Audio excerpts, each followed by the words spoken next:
Are you struggling to lose the weight that you want to lose? Do you often feel frustrated on every diet program that you go on and eventually fall off? If you can't seem to shake those last few pounds, there could actually be a scientific reason why you're struggling, and there's also some things that you can do to overcome that problem. I'm Shannon Clark, co-founder of Nutrimite. To give you a little bit of background on myself, I hold a degree in exercise science, specializing in sport performance and nutrition, and I've been a certified personal trainer working in the fat loss industry for over 15 years now. I've also authored over probably 1,000 articles on various websites, and I'm now here to help you reach your goals. So getting back to what I was saying, the big problem that I see often with people on fat loss diets these days is that everyone is on this low carb bandwagon. They think that if they take their carbs down really low, they're going to lose weight quickly. And the fact is, you do lose weight quickly. But the reason you're losing weight so quickly is because you are losing a lot of water weight and because your calorie intake has all of a sudden gone really low. If you're eating, say, 2,000 calories a day and then you decide that you're going to cut out, 50 to 60% of your carbohydrates, well, that's going to take your calorie intake down very, very low. And usually you end up eating around 1,100 to 1,200 calories, depending on the approach you're using. Now, at the beginning, this is great. Your body's like, wow, I'm in this huge calorie deficit. I'm going to start burning fat, and you start losing weight. And along with that weight, you also lose water weight. You're losing a little bit of fat weight, but as the carbohydrates are flushed from your body, you're also going to be losing water with that, because for every gram of carbohydrate you store in your body, you're also storing 3 grams of water. So it's very normal for someone to see a weight loss of 10, maybe even more pounds in the first week that they start this low carb diet. And people are usually so happy when this happens. They're like, oh, I finally found the diet that's going to get me the results I want. I can keep following this, and I'm going to lose 40 pounds in a month at this rate. Unfortunately, it doesn't always work that way. So usually what happens is when you start cutting your carbs so low, there's a certain hormone in the body called leptin. And this hormone is produced by your body fat cells, and it sort of serves the purpose to regulate things, because your body, it's not liking the fact that you're not taking in enough food and you're losing this weight so quickly. Your body wants to maintain homeostasis. Your body wants to hold on to the fat, because fat for your body is survival. Like if you start losing your fat and then you are faced with a famine, well, you don't have anything left to go on. So that becomes a problem. So your body is actually, well, you want to lose weight, your body is thinking other things. It has other plans. It says, you know what, I want to keep this weight because this weight is what's going to save me if I'm ever out of food. So you kind of have to trick your body, because leptin is going to step in, and what's going to happen is as you cut your carbs and your energy intake goes down, it's going to start causing side effects to occur. And my guess is most of you, if you've done a fat loss diet before that's been very low carb, you have found some of these side effects. They include things like extreme hunger. You might feel like no matter what you eat, no matter how much chicken, no matter how many salads, all the foods that you normally eat on a low carb diet, no matter how much of that you eat, you are still so hungry. So that's leptin at work. Another thing that leptin is going to do is it's going to make you very tired. You're going to feel like all you want to do all day long is sit on the couch and relax. And going to the gym is not something you even want to think about at this point. Like walking up the stairs is enough of a workout because you're so tired. And that again is your body trying to conserve fuel. If you aren't exercising and you aren't expending that energy in the gym, you're not going to be losing weight as quickly. And as a result, your body and its goal to keep your body fat, it's winning basically. So that's another bad side effect. Another side effect is you might find you have trouble sleeping. A lot of people who go on especially low carb diets, at the beginning they might sleep okay just because they're tired and they're hungry and that makes you sleepy. But as the diet progresses on, they start finding that they're tired but they can't fall asleep. And that's, again, hormonal things are happening in your body, and your body it's trying to fight for food basically. So that's another problem that happens. And then the biggest problem that happens when you start going on these low carb diets for too long is your metabolic rate becomes suppressed. Basically, your body is trying to compensate for the fact that you aren't taking in as much fuel. And this is kind of your last defense to prevent starvation. So, you have the best of intentions. You're eating 1,100 or 1,200 calories a day thinking, oh, I'm going to lose fat. This is going to be great. But your body is getting scared, and it's like, you know what, this isn't enough fuel that we're getting in. We could end up starving here if something doesn't happen to change that. So what it does is your resting metabolic rate, which is basically how much energy you need each day just to stay alive, to stay breathing, if you laid on the couch and did nothing, your resting metabolic rate is what you burn just existing.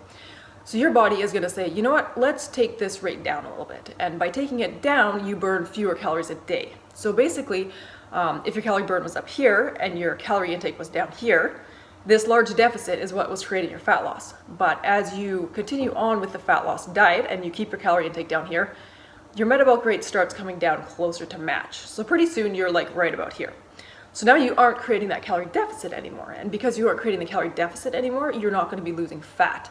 And that's when the plateaus happen. And that's when most people on a low carb diet, they get to that point. It's usually 2 or 3 weeks into the program where they've seen great results, they're doing the same thing they've been doing, but all of a sudden that scale is not moving. It's like something is broken.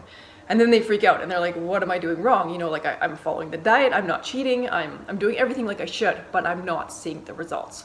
And usually the reason for that is because your metabolism has adapted down, leptin has stepped in, and now you're at that homeostasis place, and now you're burning so few calories a day that you aren't seeing the fat loss. So at this point, you kind of have two choices. You can either give up, which is what happens to a lot of people because they're frustrated. They haven't had a carb in days. They've been eating salads all day and they want some bread. So the first choice is to give up, and then usually you go on and you gain weight, you regain what you lost, and you probably regain even more because now you have that metabolism that's so slow.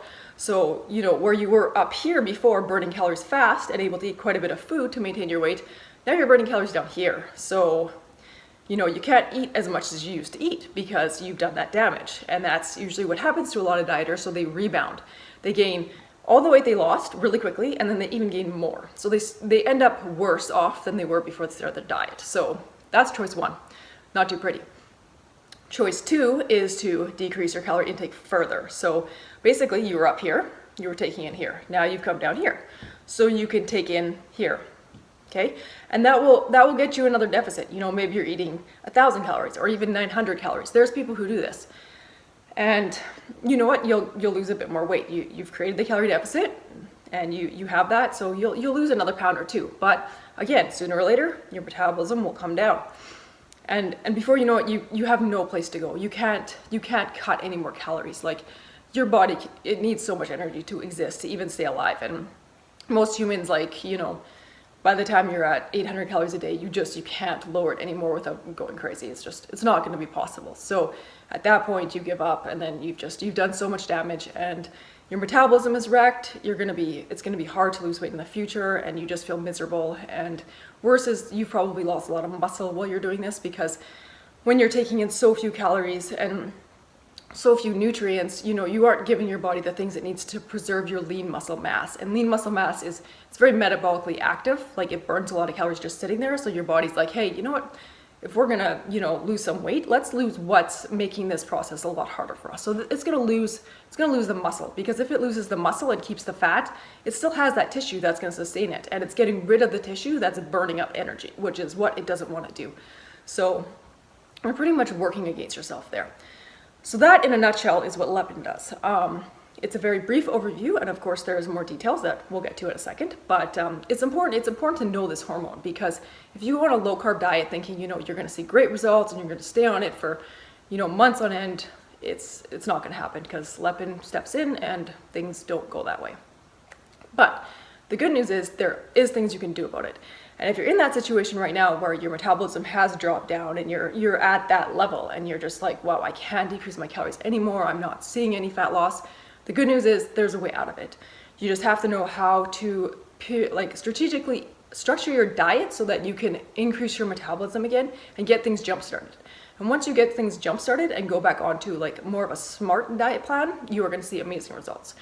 So if you want to find out how you get things jump started and the exact steps to take to get your metabolism going again and to start seeing fat loss moving along smoother, just sign up below, put your email address below, and you'll get a report that goes over the action plan steps and also gives you more details on what leptin is, just so you can fully understand this concept. Because I think that in the fat loss world right now, people don't know about this, not enough that they are making informed decisions on what diets to go on. And more often than not, they're going on diets that are just leading them down a bad path, and it's causing a lot of issues in the long run for them. So do yourself a favor, save yourself a lot of agony, and just grab that report below, and we will address these issues for you after you read the report.